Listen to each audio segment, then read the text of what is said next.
Welcome to the Tuesday NBA slate breakdown. I'm Jason Gilbo. With me is Brent Hyden. Just three games tonight. Not an appealing slate. When you look at it, there's probably about three matchups that are good across the board tonight. Yeah, it is it's a pretty gross slate. If you have like things you need to do around the house or like a wife or girlfriend or husband or boyfriend or significant other that you want to take out to dinner, tonight would be a good night to do it. There's, like you said, three games. Every single team is on, like every single road team is on a back-to-back with travel tonight. So that's a little concerning. Two of these games probably could be blowouts. So yeah, it's pretty nasty. It is, yeah. Some holiday shopping might be a wise thing to do, and that's coming up. So instead of blowing your money, maybe you could spend it a little bit. Actually, you're blowing it either way. Yeah, but at least you're gonna make someone else happy by buying them a gift. So if you normally play like $100 a night, maybe you take that money and you go buy a gift or a nice dinner or something. Phoenix Toronto here first. By far the highest total of the night, 225, kind of as expected with Phoenix in the picture. They're one of those road teams that you were talking about on the back to back. They play, three games this week, in 4 days. It's a rough week for them. But once again, like this is a slate where you kind of can't rule a team out because if you were doing that, you'd only be playing like two teams. Yeah, and you have to wonder like how if the Suns can actually keep this close. Obviously, if they do, you know how their offense is going to be. It's going to be from TJ Warren and Devin Booker. Interesting fact, the Suns, they won both the last season's games against Toronto, and they are 14-6 when visiting the Toronto Raptors. They haven't been terrible lately. I mean, they were getting blown out by Boston. I think they were down at like 17 at one point and ended up coming back and keeping that game fairly close. So, I mean, it's the Suns, so yeah, of course they could obviously get blown out, but I mean, there's a decent chance. I mean, there is a chance that they could keep this game close, which means you probably want to have some exposure. Yeah, I think so. Like on the Sun side, I mean, obviously Devin Booker coming off a monster game. He's weirdly in a good spot. I mean, obviously Toronto, a solid defensive team. Shooting guards have had some success against them this year. Shooting 46% from the field. I mean, Toronto's dead last in defensive efficiency against shooting guards. Which I mean, obviously puts Booker into play. I think either way tonight, even if it was a tough spot, I'd be looking at him. So, with his usage rate, I mean, obviously kind of always a top option on the Suns. Are you going to go back to the Warren train here as well? I think you can. Like, I mean, like I mentioned, if this game does happen to stay close, it's because Devin Booker and TJ Warren had a good game. Like, there's just no other way to put it. Like, you're not going to get a good offensive game out of Marquise Chris and Dragon Bender. And, like, I mean, maybe Tyler Eulis chips in a decent amount of points, but, like, the offense is going to go through Booker and it's going to go through Warren. And, like, if you think this game stays close, you pretty much just have to have some exposure to them because there's just no other way to really get decent exposure to the Suns tonight. And with Tyler Eulis, Mike James, like we kind of have two teams where we have those similar situations of point guards that are below 5K, just guys with not high ceilings. But I guess Eulis and James have shown off a ceiling at sometimes this year, but they're kind of I think are going to be a little bit more of a pivot away from. I think Frazier and Satoransky, I think they'll be a little bit popular just on tonight's slate because we know what we're going to get out of them. Where still we're kind of dealing with, obviously Booker and Warren kind of leading the way. Yeah, I think you can take a shot in GPPs on both Eulis and James. It's interesting to note Tyler Eulis played 37 minutes last night. Mike James only played 5. Again, Jay Triano just doesn't have any kind of stability to his rotations outside of Warren and Booker. So you're taking a risk with either one of those point guards. But again, in GPPs, I think if you're building multiple lineups, which tonight would be a good night to do it, you could have one lineup with Eulis and one lineup with Mike James because these guys are pretty much the same price around the industry. And so you can build pretty similar lineups, just rotate those two guys. On the front court, obviously a mess as always. Tyson Chandler, 36 minutes last night. On the back-to-back, I mean, I don't think we see 30-plus minutes out of him. I think things kind of trend down a little bit here. Yeah, I mean, 28 minutes against Boston, 37 minutes last game. Like, I say there's a pretty decent chance that they either rest him tonight or he's available to play and just doesn't play. Like, there's no way that Jay Triano with any kind of conscience can run Tyson Chandler out there again tonight after running him out there for 37 minutes. And you don't really need him. Like, you're not necessarily afraid of Jonas Valanciunas and freaking Jakob Pertl and Serge Ibaka at the rim. So like, you don't necessarily need Tyson Chandler out there tonight. So I would be shocked if he doesn't get rested tonight at all. Yeah, and I think Greg Monroe's a GPP flyer, as always. Still super cheap. I mean, he's a guy who can produce in 20 minutes. Last three games, I mean, it's 20, 25, 17 minutes. I mean, it's super volatile, but we know he's a great fantasy points per minute player. So obviously a GPP guy. I don't mind taking a shot on him or Alex Lynn. Like, obviously, you would expect one of these guys to have a semi decent game with the minutes that they should be given. So, I mean, I would be remiss to say that Greg Monroe isn't a foul machine. I mean, he had like 3 fouls in 20 minutes last time out. I mean, you would expect him and Lynn possibly could have, a little bit of foul trouble if they play extended minutes. But if Chandler's out, they'll probably split the minutes pretty evenly, and so you could take a shot on both of them. On the Toronto side, obviously, the team in the best spot tonight, looking at the backcourt, especially Kyle Lowry, DeMar DeRozan, like, you kind of know what you're going to get out of these guys. Although DeRozan's a little bit pricey for me, especially on DK at 8,500.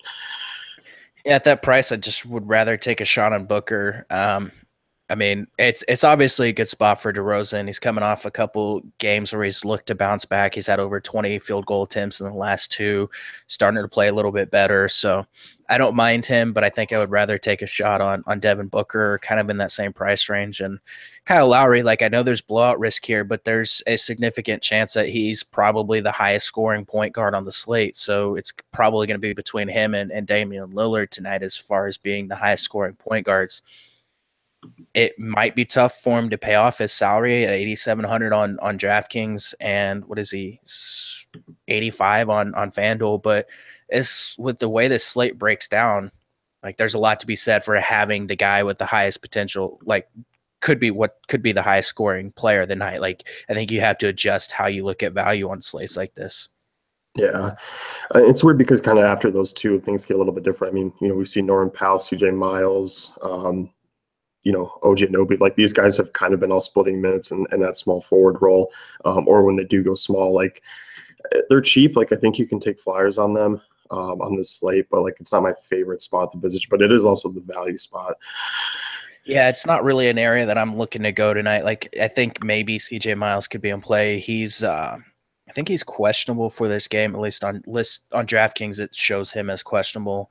Let me pull up and see. Like, I don't see anything else anywhere. So, like, I don't know why DraftKings has that, but he's the guy that I have a little interest in. I think I wrote it Fred VanVleet. I think this is an excellent spot for him for two reasons. One, the minutes are up since DeLon Wright has been out. So like that's definitely a good spot for him. Like, if he's going to play 22, 24 minutes at his recent production, he's averaging like 1.02 fantasy points per minute without DeLon Wright this season. So it's a good spot for him. And if you think this game blows out, like, he's going to get a bunch of blowout runs. So he's the guy, like, if you're looking for a value option from Toronto, like, he's one of the guys that I would consider. Yep. Are you diving into the front court at all here? Like, Valanciunas is cheap. He's a guy it's always hard to use him. He's never going to play huge minutes, but like on tonight's slate with kind of a lack of center options, I mean, I wouldn't rule him out. No, I think you can go there, especially if you think Tyson Chandler is going to sit. Like, there's a decent chance that he could put up a decent game in limited minutes.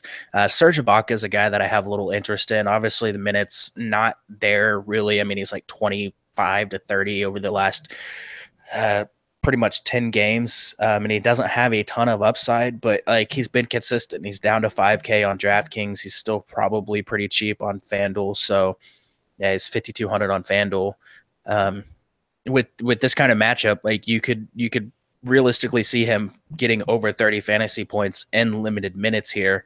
And you'll take that all day long.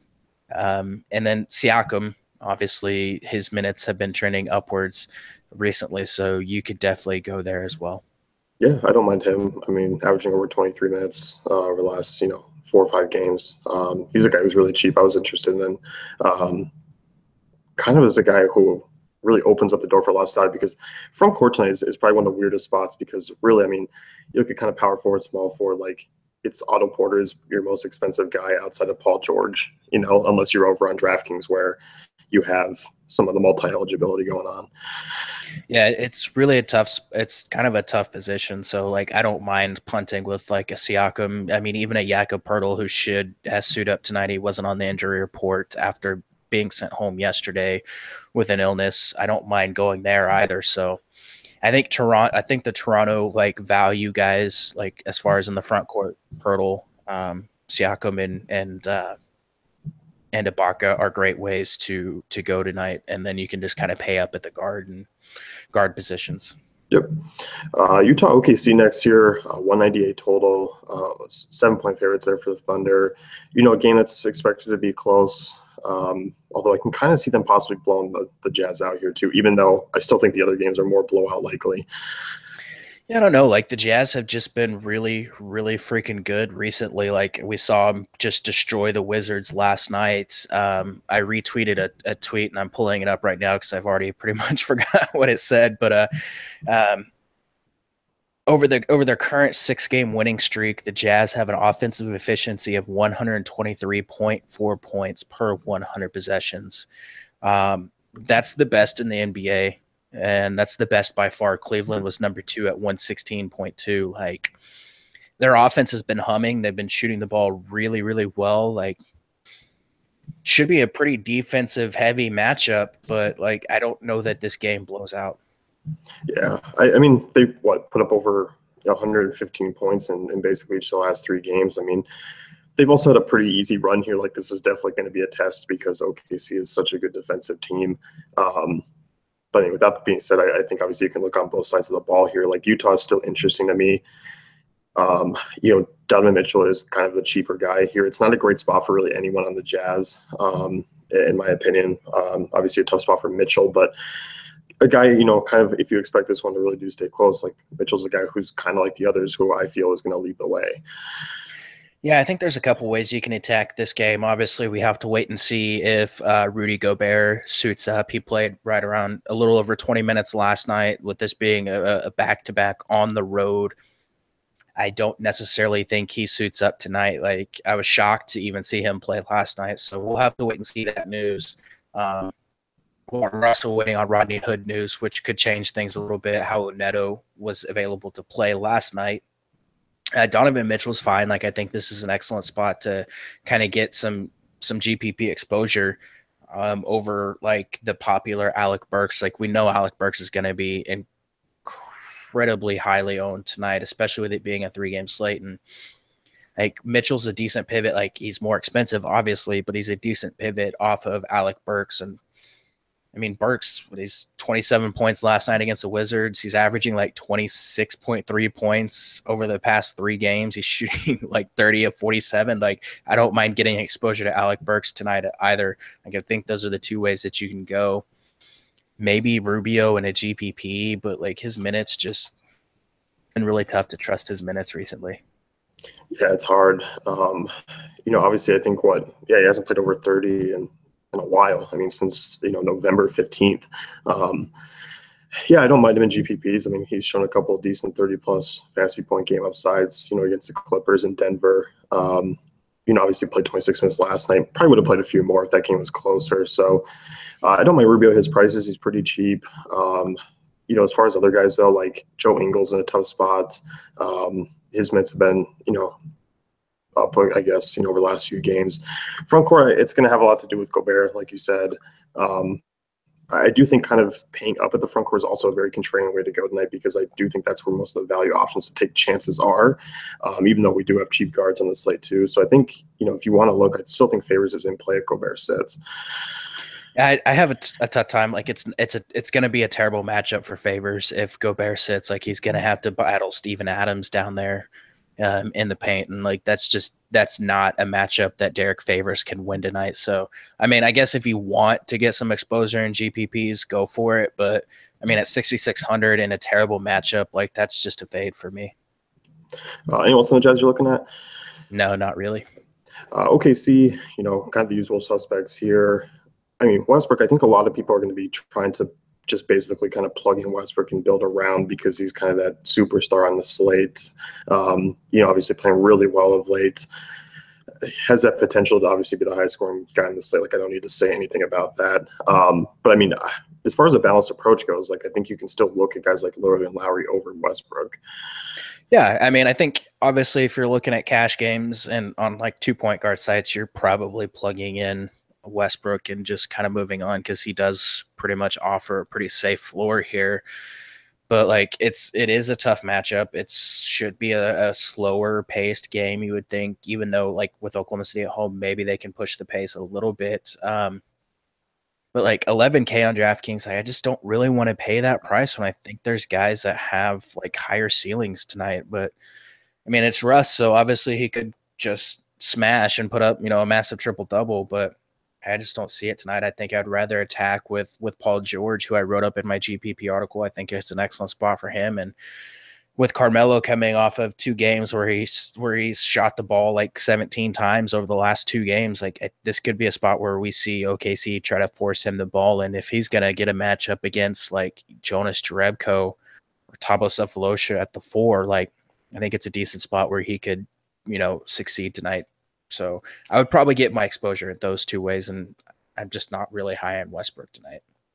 I think so too, just because when you look at it, like one, small forward, power forward are pretty much weaker positions. Melo, obviously, Paul George much cheaper than Westbrook if you still want exposure.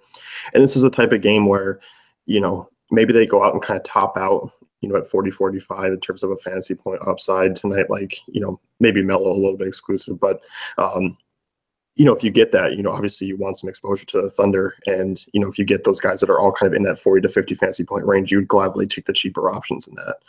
Yeah, for sure. And like, I think Adams is going to be in play if Gobert sits. Again, like I said, it's going to hinge on Gobert. Like this game pretty much hinges on the status of Rudy Gobert. If Gobert sits, I think you can look at Adams the way he's been playing recently, the way they've been utilizing him, and his rotation's kind of weird. As long as he stays out of foul trouble, he's going to get a lot of minutes with the second unit.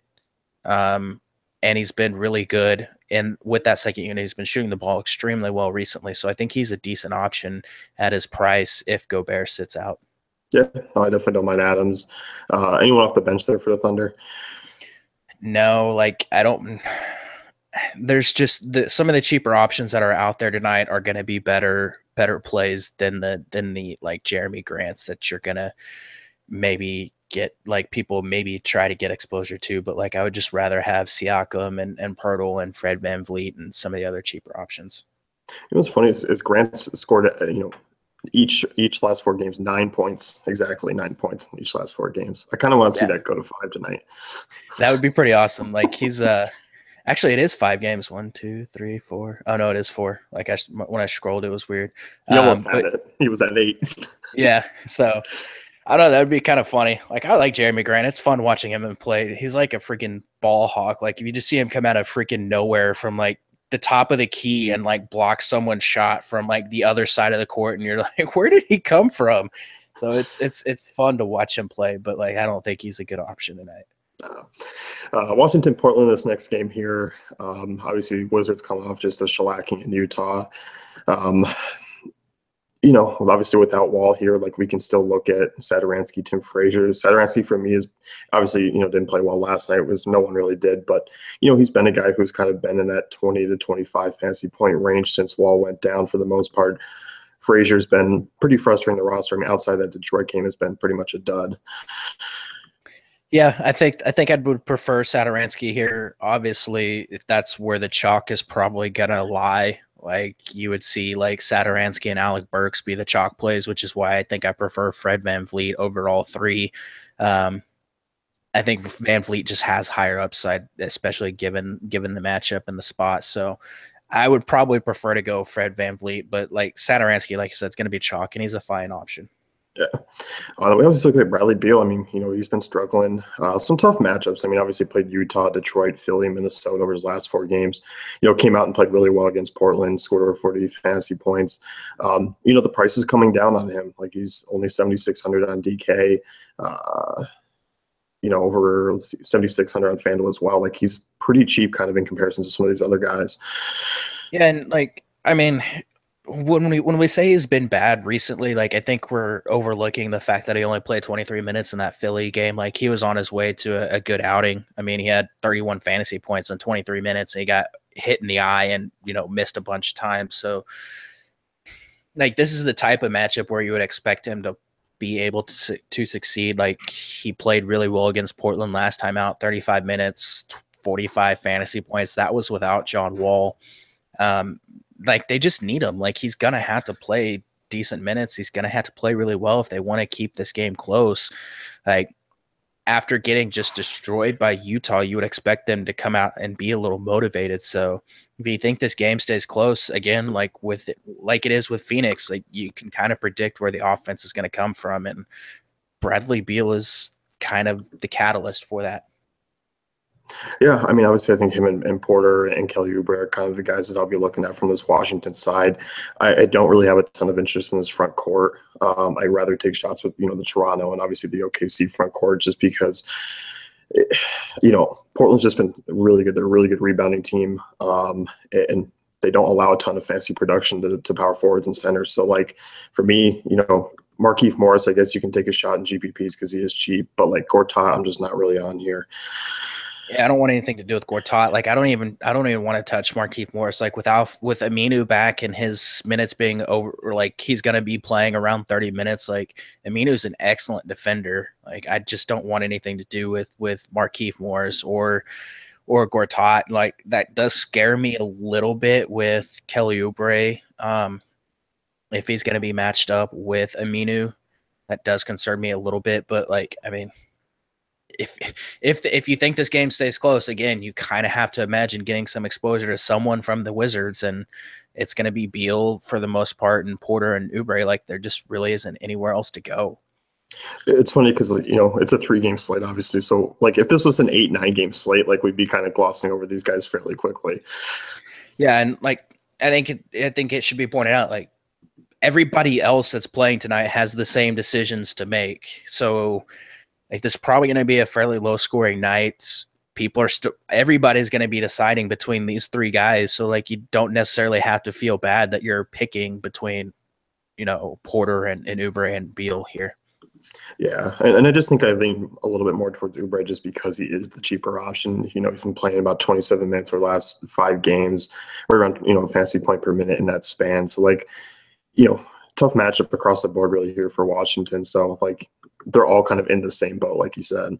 Yeah, and we're all going down with the ship tonight. Everyone that's playing on this slate, we're all going down in the same boat.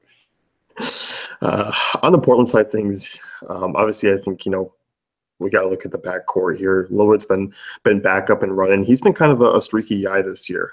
He's in the midst of a nice hot streak right now, but we saw him at times play a little bit poor earlier in the year. A lot of it was just because he wasn't hitting shots. Like he was just shooting really, really poorly early on in the season. He's still like his season average is at like 42%. That's still not very good, but like over the last 4 games, it's been better. It's up to 47.5. So minutes have been encouraging. He's been at 40 or more minutes in 3 of the last 4. Production's been there for him. Like I think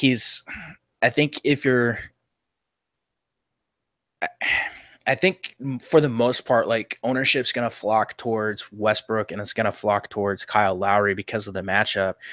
Lillard at his price point, I think goes overlooked. And I wrote about that in the GPP article. Like I think he's going to be the lower owned of the top 3 point guards, which is crazy.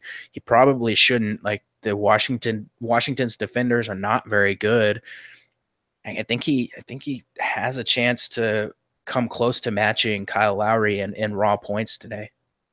Yeah, it's funny because I do think him and both McCollum are going to be the lower owned guys because you look at McCollum. I mean, I think a lot of people will go look at Beal, Booker, obviously DeRozan against the Suns, and Mitchell still. Like, McCollum's the 5th most expensive shooting guard, over on DraftKings. Like 7K is a reasonable price. Like he's kind of been a guy who's going to get you, right around 30, 35 fantasy points. Like that's, kind of his area. But we've also seen him pop off a little bit more. Like for the price, I think he's an excellent cash if you're playing cash games tonight to go that route. Yeah, and like I don't mind them in GPPs. Obviously, like I mentioned earlier, like you kind of have to adjust your value expectations on a slate like this because you do expect it to be a fairly low scoring slate, and everyone's in pretty much bad matchups for the most part. So like if he goes out and gets you 35, 37, 40 fantasy points at 7K, that's pretty darn solid. So I don't mind going there. Like you mentioned, he's cheaper in Beal, he's cheaper in Booker, he's cheaper than Mitchell, DeRozan. He could be the overlooked guy tonight. Yeah, as far as other guys go, are you looking at Pat Connaughton at all? Like he kind of popped up for me earlier, like a guy who could possibly get 20, 25 minutes tonight and, has put up a couple of 20 fantasy point games in last week or so. I don't want to be looking at Pat Connaughton. Like I just don't like. I don't like targeting guys like these wing guys for Portland because Terry Stotts runs a bunch of people out there. Like McCollum and Lillard are going to get their minutes, but like on the wings, you have Napier, you have Turner, you have Connaughton, you have Harkless, who for some reason has just completely fallen out of the rotation for the most part. So like that is a little concerning that you have all of these guys there and Stotts just whoever the hot hand is the guy that he could, be playing for the most minutes. So Connaughton's fine in GPPs. Like I think you just find other ways to go in cash games. And then kind of the same thing goes for power forward. Like Aminu's back. We've seen. Let's see here. You're looking at Ed Davis who gets minutes. Like this is not a great Noah Vonleh. Like this is another spot where kind of they all cut into each other. Although Aminu's starting to kind of work his way back. Yeah, now that Aminu is back and able to play 30 minutes, you're going to see him, and it's basically just going to be him and Vonleh, and they're just going to kind of split minutes. And Stotts has already basically said whoever starts is going to be based on matchups. So I don't think it necessarily matters tonight. Like you're probably not looking at either one. I mean, Aminu is fairly cheap. I guess if you wanted to take a flyer on either one in GPPs, that's fine. It's not a great matchup. I think Nurkic is extremely interesting. Obviously, coming off a bad game against the Trailblazers or against the Pelicans, sorry. But before that, he was playing really well in matchups against Milwaukee and the Knicks, and against Washington last time out, 34, 35 fantasy points.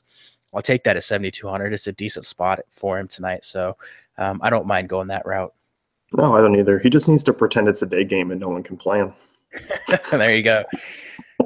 Yeah, I don't mind Nurkic and GPPs. Obviously, I think on tonight's slate, like I don't think a lot of people are going to be going up to kind of try and afford him either. Yeah, I mean, there's like I think the popular route's going to be the cheap centers like the Phoenix guys or Jonas Valanciunas or Serge Ibaka or something like that. So I mean, I don't see people paying up for Nurkic tonight, and this could be a spot where like he's not going to come out and put up 60 fantasy points, but if he gets you, like I said, 37, 40 fantasy points, I mean, at fairly low ownership, that's pretty solid on a night like tonight. Yeah. As far as, I'm not going to do top score tonight. Let's go best points per dollar play since we've talked a ton of like sub 4,500 plays. Fred VanVleet. Ooh. I like it. You just picked that one solely off a name, so. Hey, I've been a Fred VanVleet truther. Like I call it last season, he was Fred Van Elite instead of Fred VanVleet for me. So I love Fred VanVleet. I think he's a great player, and I'm excited that he's starting to get some minutes. I'm gonna go Pascal Siakam here, so I'll stick with Toronto. So clearly, obviously, we're on the value Toronto side. I like it. So that's it for us. You can head over to dailyfantasycafe.com, check out our great tools and content, and we'll see you guys tomorrow. Good luck.